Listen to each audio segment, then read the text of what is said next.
강의 49번째인데요. 마가복음 10장 46절부터 52절까지 한 목소리로 합독하겠습니다. 46절 시작. 그들이 여리고에 이르렀더니 예수께서 제자들과 허다한 무리와 함께 여리고에서 나아가실 때 맹인 거지 바디메오가 길가에 앉았다가 나사렛 예수시란 말을 듣고 소리질러 이르되 다윗의 자손 예수여 나를 불쌍히 여기소서 하거든. 많은 사람이 꾸짖어 잠잠하라 하되 그가 또 크게 소리질러 이르되 다윗의 자손이여 나를 불쌍히 여기소서 하는지라. 예수께서 머물러 서서 그를 부르라 하시니 그들이 그 맹인을 부르며 이르되 안심하고 일어나라 그가 너를 부르신다 하며 맹인이 겉옷을 내버리고 뛰어 일어나 예수께 나아오거늘 예수께서 말씀하시되 이르시되 내게 무엇을 하여 주기를 원하느냐. 맹인이 이르되 선생님이여 보기를 원하나이다. 예수께서 이르시되 가라 내 믿음이 너를 구원하였느니라 하시니 그가 곧 보게 되어 예수를 길에서 따르니라. 아멘. 오늘 마가복음 49번째 시간입니다. 우리가 잘 아는 여리고 어귀에서 만난 소경 바디메오가 주님을 만나 눈을 뜨는 놀라운 기적의 사건입니다. 덴마크의 유명한 철학자고 신실한 크리스찬이었던 케르케고르는 절망은 죽음에 이르는 병이다. 그런 유명한 말을 남겼죠. 살아가면서 우리의 인생을 지탱해 주는 것이 여러 가지가 있지만 그 중에서 빼놓을 수 없는 것이 내일에 대한, 미래에 대한 꿈, 희망입니다. 아무리 어려운 상황에서도 희망을 갖고 살아가는 사람, 소망을 품고 살아가는 사람에게는 항상 다시 회복할 수 있는 하나님의 은혜를 누릴 수 있는 그런 기회를 맞게 되는 것입니다. 유명한 종교개혁자 루터도 이와 유사한 이야기를 했습니다. 이 세상을 움직이는 가장 큰 힘 중에 하나는 소망이다 그랬습니다. 반대로 생각하면 이 땅에서 사실 살아가는데 가장 무서운 것이 있다면 그것은 소망을 잃어버리고 살아가는 것이 아닌가 생각을 합니다. 사람에게 소망이 없으면 어떻게 될까요? 그냥 인생을 놓아버립니다. 폐인이 되기 쉽습니다. 소망이 없으면 반대로 그냥 되는 대로 이것이 인생인가 그냥 운명론, 숙명론을 받아들이면서 그렇게 살아갑니다. 우리는 흔히 이것을 팔자소간이다, 팔자탈행이다 그런 말을 하기도 합니다. 오늘 본문에 나오는 이 바디메오 주님께서 마지막 십자가를 지기 위해서 6월절 전 많은 예수님을 따르는 그런 무리들과 함께 예루살렘 성에 올라가는 길에 근처 여리고 성을 지날 때 일어난 사건입니다. 디메오의 아들 바디메오, 바라는 것은 아들입니다. 그래서 보통 이름 중에는 누구 이렇게 시작하는 것은 아버지 이름을 따라서 그 아들 누구 이렇게 요즘 2세다 부르기도 하지만은 디메오의 아들 바디메오 맹인입니다. 앞을 보지 못하는 시각 장애인인데요. 주로 이 성 어귀에 나와서 길 가는 사람들에게서 구걸하여서 근근히 연명하는 참 불쌍한 그런 사람이죠. 놀랍게도 그는 앞에서 말씀드린 것처럼 참 자기 형편에 이래도 저래도 몸부림쳐 봤지만은 정말 그 인생을 어떻게 일어날 수가 일으킬 수가 없는 그런 상황에서 팔자타령이나 하면서 살아갈 법도 한데 자신에 대한 소망을 놓지 않고 살았다 하는 것을 알 수가 있습니다. 결국 지나가는 예수님을 만남으로 말미암아 답답했던 그 인생의 빛이 활짝 비치게 되는 것을 봅니다. 앞을 보지 못하는 이 맹인 그러나 이 맹인들은 주로 청각이 상대적으로 예민하게 발달합니다. 두 귀에 들려오는 소문들을 주의 깊게 들었을 것입니다. 최근에 가장 많이 들려오는 이야기는 아마도 나사렛 예수에 대한 이야기였을 것입니다. 동네 사람들이 지나가면서 하는 얘기, 나사렛 예수가 병자들을 고친다더라, 귀신들을 쫓아낸다더라, 이런 소리를 들었을 것입니다. 그 소문 가운데는 정말 앞을 보지 못하는 맹인의 눈도 뜨게 했다, 이런 소문도 있었을 거예요. 그래서 이 바디메오는 꼭 한번 정말 이 예수님을 만났으면 막 그런 간절한 기대를 품고 있었던 것 같습니다. 그게 사실이라면 그분을 만날 때 정말 그분이 혹시 내 눈을 뜨게 해주지는 않을까, 그런 기대를 가지고 있었던 것이 틀림이 없습니다.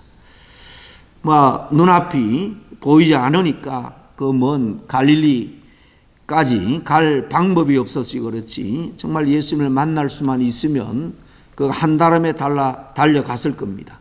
그런데 마침 주님이 그 앞을 지나간다는 이야기를 들었습니다. 얼마나 불쌍한 이 거지 맹인인지 우리 마가음 8장에 보면 맹인의 눈을 뜨게 해준 사건이 나오죠. 그때 보면 사람들이 그를 예수님께로 데려왔다 그랬습니다. 그러나 이 오늘 본문의 주인공은 그를 주님께로 데려다 도와줄 손길이 하나도 없었다는 것을 알 수가 있었습니다. 그런 어느 날 이 바디메오는 이 많은 무리와 함께 웅성거리면서 지나가는 소리를 듣게 됩니다. 평생 여리고 성문에 앉아서 구걸했지만 이렇게 많은 사람들이 몰려오는 것은 아마 처음이었을 것입니다. 그래서 앞에 먼저 지나가는 사람에게 묻습니다. 무슨 일이 있습니까? 왜 이렇게 많은 사람들이 이렇게 함께 모여서 길을 가고 있습니까? 그때 사람들이 그에게 대답합니다. 아니, 나사렛 예수를 모릅니까? 어떤 병자들 뿐만 아니라 오병이제 기적을 통해서 수많은 사람을 먹이 살린 정말 놀라운 메시아 같은 사람, 그가 지금 많은 지나들과 함께 이 앞을 지나가고 있다라는 이야기를 해줍니다. 예수님께서 드디어 앞을 지나가고 있다는 것을 알게 되었지만 이 많은 사람들 중에 누가 예수님인지 모르니까 처음부터 소리를 높여서 부르짖습니다. 오늘 47절에 보니까 나사렛 예수시란 말을 듣고 소리질러 가로되 다윗의 자손 예수여 나를 불쌍히 여기소서 하거늘 그랬습니다. 여기 보면 사람들은 이 바디메오에게 나사렛 사람이다 이렇게 소개를 합니다. 그런데 소리 지를 때 바디메오는 예수님을 뭐라고 부릅니까? 다윗의 자손 예수여라고 부릅니다. 보통 출신지를 붙여서 사람들은 나사렛 출신의 예수, 그러니까 나사렛 예수라고 보통은 불렀는데 이 맹인 바디메오는 다윗의 자손 예수여라고 소리치면서 불렀습니다. 바디메오가 이렇게 부른 이유가 뭘까요?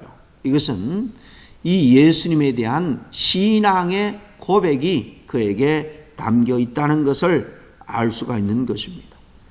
하나님께서 다윗과 언약을 맺으시면서 그 후손들에게 영원히 이스라엘 다스리는 왕위를 내가 물려줄 것이다.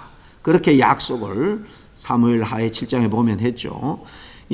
이스라엘 백성이라면 누구나 다 알고 있습니다. 장차 올 메시아, 다윗처럼 정말 태평시대를 열어주고 풍요를 가져다줄 그런 왕, 그 다윗의 후손 가운데 메시아 기름 부은 자로 올 것이다. 그렇게 이스라엘 백성들을 기대하고 있었죠. 예수님 하나님께서 이 보내실 메시아는 바로 유대 지파 중에서도 다윗의 피를 이어받을 자다. 누구나 알았습니다. 그래서 오늘 본문에 이 소경 바디메오가 예수님을 향해서 다윗의 자손이여라고 이렇게 부른 것은 바로 이분이 하나님께서 보내시마 약속한 기름 부음을 받은 메시아다라는 것을 그는 지금 확신하고 믿음의 고백을 이렇게 다윗의 자손 예수여라고 부르고 있는 겁니다. 얼마나 크게 소리를 짓는지 사람들이 저를 제지를 하죠. 48절에 보면 많은 사람들이 저를 꾸짖어 잠잠하라 했다고 합니다. 한번 이 장면을 여러분 상상해 보시길 바랍니다. 많은 사람들이 큰 꿈을 가지고 기대를 가지고 주님을 따릅니다. 그런데 길가에 누더기를 걸친 거지가 소리소리 치면서 예수님을 부릅니다.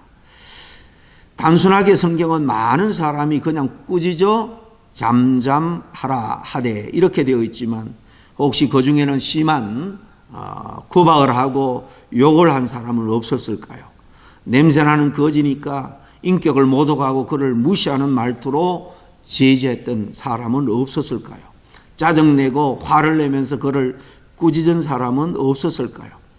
그전에도 심지어 아버지가 아이를 데려왔는데도 방해가 된다고 제자들이 꾸짖은 것을 보면 이런 상상은 충분히 가능합니다. 그러니 웬만한 사람이면 이런 군중의 꾸지람 앞에서 부르짖기를 멈췄을 겁니다. 그런데 이 바디메오는 달랐습니다. 그는 지금 이 순간이 일생 일대의 마지막 기회라는 것을 그는 직감한 겁니다. 예수님께서 오늘 이 앞을 지나가면 또 언제 이곳을 지나갈지, 아니 영원히 다시 만날 수도 없을 것이다. 아마 그렇게 절박하게 생각을 했던 것입니다. 이번이 마지막 기회다. 그러니 잠잠할 수가 없었던 거예요. 바디메오는 더욱더 큰 소리로 주님을 부릅니다.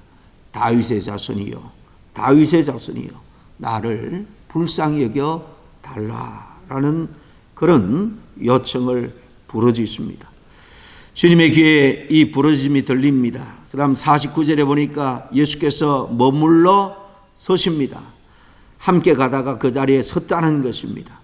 그 거지의 부르짖음이 주님의 걸음을 멈추게 한 거죠. 주님께서는 사람들을 시켜서 저를 데려오라. 계속 부르짖는 그에게 사람들이 말합니다. 안심하라는 것입니다. 바로 네가 부르짖는 그 예수님이 이제 너를 데리고 오라. 그렇게 너를 부르셨다라고 전해줍니다. 이 말들은 바디메오의 반응이 놀랍습니다. 한순간에 망설임도 없이 그 자리에서 벌떡 일어나 달려갑니다. 아마 사람들이 그를 인도했을 것입니다. 50절 말씀에 맹인이 겉옷을 내버리고 뛰어 일어나 예수께 가거늘 그랬습니다. 그냥 그가 구걸한 음식 동전 그거는 말할 것도 없고 하나 유일한 재산으로 있는 겉옷을 그냥 내버리고 달려갔다는 것입니다. 전에도 말씀드렸지만 이 팔레스타인 지역은 일교차가 심합니다. 그래서 요즘처럼 차를 타고 여행할 수 있는 것도 아니고 도보로 여행하다 밤이 되면 그냥 어느 곳이든 이 겉옷을 이불 삼아 지내게 됩니다. 그러니까 이 맹인 바디메오에 있어서는 하나밖에 없는 유일한 생활 필수품이다. 그렇게 말할 수 있는 아주 소중한 물건이었습니다. 그러나 이 바디메오는 자신의 겉옷이 주님께 달려나가는데 방해물이 되자 개의치 않고 그것을 미련 없이 던져버리고 달려갑니다. 주님을 만나기 위해서, 메시아를 만나기 위해서 두 손에 쥐고 소중하게 갖고 있던 것을 내버린 거예요. 우린 여기서 그의 마음속에 정말 얼마나 간절한 기대와 소망 그리고 주님에 대한 믿음을 갖고 있는가 하는 것을 보게 됩니다.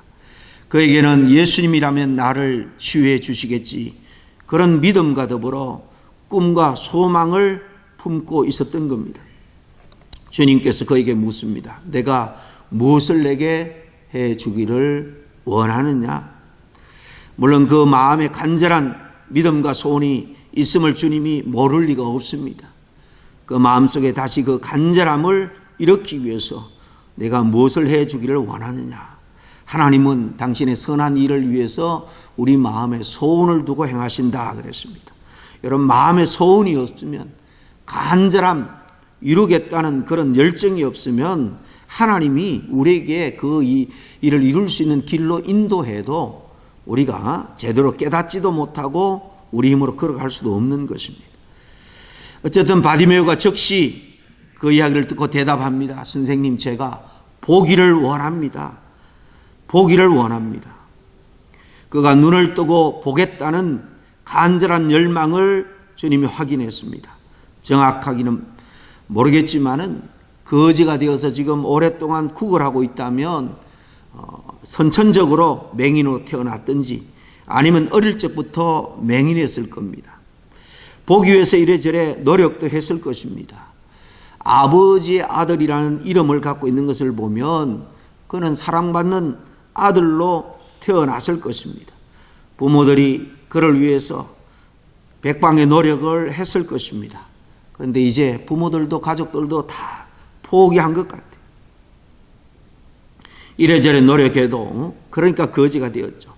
그러니까 노력해도 안 되니까 구걸하고 있는데, 그렇게 오래 아무런 일이 일어나지 않았다면 다시 볼 수 있다는 그런 기대, 소망도 없이 모든 것을 체념한 상태로 하루하루를 살아갈 법한데, 그런 예수님이 메시아임을 소문을 통해서 듣고 그 모든 것을 걸고 어떤 구박, 어떤 비방에도 아랑곳하지 않고 소리치며 주님 앞에 부탁합니다.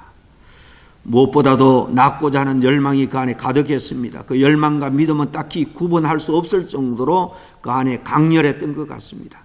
그러니까 주님이 뭐라고 말합니까? 52절에 예수님이 가라, 내 믿음이 너를 구원하였느니라. 그래서 놀라운 일이 일어나죠. 말씀이 떨어지기 무섭게 제가 곧 보게 되었다 그랬습니다. 여러분, 예수님께서는 간절함을 담아 부르짖는 이 바디메오의 열망, 그 기대, 믿음을 보시고 육신뿐만 아니라 그 영혼까지도 구원해 주셨습니다. 이 거지 바디메오의 고백과 행동은 정말 오늘 살아가는 우리들에게 큰 도전이 됩니다. 우린 늘 하나님의 은혜를 받고 축복을 받아야 되겠다, 강한 열망을 가지고 주님 앞에 나와야 될 줄로 압니다. 그냥 왔다 갔다 건성으로 신앙생활하고 예배해서는 안 된다는 것입니다. 그리고 바디메오와 같이 간절함으로 주님 앞에 담대히 나갈 때에 주님은 그 마음의 소원, 믿음과 열망을 보시고 응답하시는 분입니다. 하나님께 나아갈 때 바디메오처럼 정말 신앙생활에 방해가 되는 것, 주님 앞에 나가는데 방해가 되는 것이 있다면 우리는 내려놓을 줄도 알아야 됩니다. 작은 내 지식이 주님 앞에 나가는데 방해가 될 때도 많이 있습니다. 내 경험을 먼저 앞세우고 주님의 말씀을 우리가 배척할 때도 얼마나 많은지 모릅니다. 때로는 재물이, 내 자식이, 알량한 체면이, 그러나 아무리 내게 소중한다 할지라도 주님 앞에 나아가는 데 있어서 장애물이 된다면 내려놓고 주님을 제우선으로 우리가 바라보고 그에게 우리의 소망을, 우리의 열망을 정말 다 토해내고 또 때로는 부르짖는 기도로 주님의 은혜와 축복을 받아 누릴 수 있는 저와 여러분이 다 될 수 있기를 간절히 축원합니다. 기도하겠습니다. 하나님 아버지, 오늘 바디메오의 눈뜬 사건을 통해서 그의 믿음을 우리가 오늘 다시 한번 말씀을 통해서 깨닫고 상고할 수 있는 은혜를 주시니 감사합니다. 뿐만 아니라 정말 그의 생애에 정말 마지막 기회라 생각하고 메시아이신 예수 그리스도를 그가 만날 때에 그 기회를 놓치지 않고 부르짖고 달려나갔습니다. 어떤 장애물도 그에게 주님 앞에 나가는데 장애가 되지 않았습니다. 주님 아버지, 우리가 신앙생활하면서 주님을 이렇게 내 인생의 가장 우선순위에 두고 주님을 위해서 정말 달려나갈 수 있는 우리의 신앙 자세가 되어 있는지 오늘 이 아침에 돌아보기를 원합니다. 아버지 하나님, 오늘 하루의 삶도 평안할 것입니다. 내일도 특별한 일이 없으면 주님께서 우리에게 허락해 주실 것입니다. 그러나 이 평안한 삶, 또 내일이라는 것이 끊임없이 계속되는 것은 아니라는 사실을 우리가 기억하고 오늘 당장 주님이 부르신다 할지라도 정말 주님 앞에 기쁨으로 갈 수 있는 믿음 준비 잘 하여서 늘 정말 주님을 고대하며 살아갈 수 있는 믿음의 승리자가 다 되게 도와주시옵기만을 간절히 바라고 나올 때에 예수님의 이름으로 기도하옵나이다. 아멘.